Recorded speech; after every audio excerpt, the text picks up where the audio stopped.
Hi friends, எல்லாருக்கும் வணக்கம். நம்ம டிஎன்பிஎஸ்சி சேனலில் தினமும் 10 கொஸ்டின் வந்து டெஸ்ட்டாக பார்த்துட்டு இருக்கோம். இந்த வீடியோலையும் 10 கொஸ்டின் தான் டெஸ்ட்டாக பார்க்க போகிறோம். ஸோ அதனால் எந்த இடத்தையும் தள்ளி பார்க்காம வீடியோ தொடர்ச்சியாக பாருங்கள். ஓகே ஃப்ரெண்ட்ஸ், வாங்க நம்ம வீடியோக்குள்ளே போகலாம்.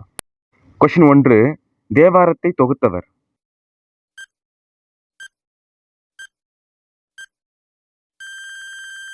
ஆன்சர் நம்பியாண்டார் நம்பி. தேவாரத்தை தொகுத்தவர் நம்பியாண்டார் நம்பி. 10ஆம் நூற்றாண்டில் ராஜராஜ சோழனின் ஆட்சி காலத்தில் சிதம்பரம் கோவிலில் கவனிப்பாரற்று கிடந்த நூல்களை எல்லாம் ஒன்று திரட்டு அந்த தேவாரத்தை வந்து 12 திருமுறைகளாக தொகுத்தவர் நம்பியாண்டார் நம்பி. கொஸ்டின் 2, 12 திருமுறைகளுள் 7ஆம் திருமுறையை இயற்றியவர்.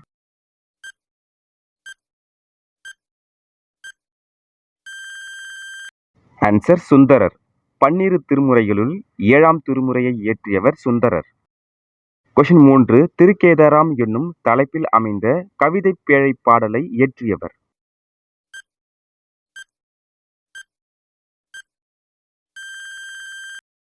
ஆன்சர் சுந்தரர்.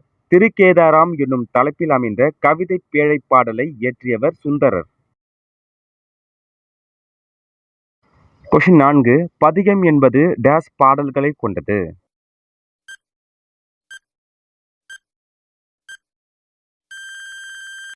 ஆன்சர் 10. பதிகம் என்பது 10 பாடல்களை கொண்டது.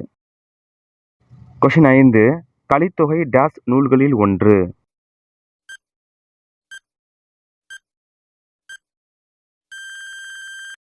ஆன்சர் 8 தொகை. கலித்தொகை 8 தொகை நூல்களில் ஒன்று. கொஸ்டின் 6, கலித்தொகையில் அமைந்துள்ள பாடல்களின் எண்ணிக்கை.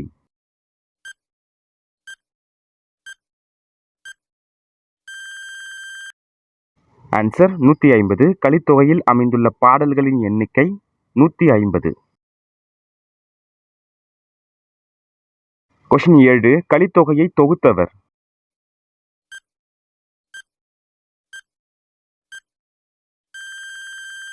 ஆன்சர் நல்லந்துவனார். கலித்தொகையை தொகுத்தவர் நல்லந்துவனார். கொஸ்டின் 8, கலித்தொகையில் நெய்தல் கலியை பாடியவர்.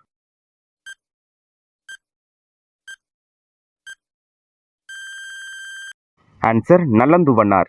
கலித்தொகையில் நெய்தல் கலியை பாடியவர் நல்லந்துவனார்.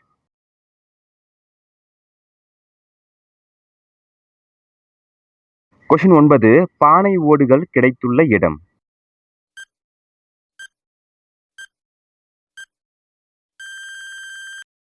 ஆன்சர் சிந்து சமவெளி. பானை ஓடுகள் கிடைத்துள்ள இடம் சிந்து சமவெளி. கொஸ்டின் 10, முதுமக்கள் தாழிகள் கிடைத்துள்ள தமிழக இடம்.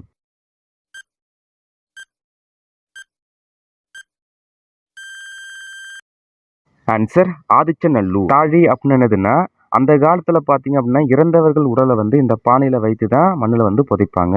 அதுதான் முதுமக்கள் தாழிகள். இந்த தாழி கிடைத்த இடம் வந்து ஆதிச்சநல்லூர். ஆதிச்சநல்லூர் வந்து தூத்துக்குடி மாவட்டத்தில் இருக்கு.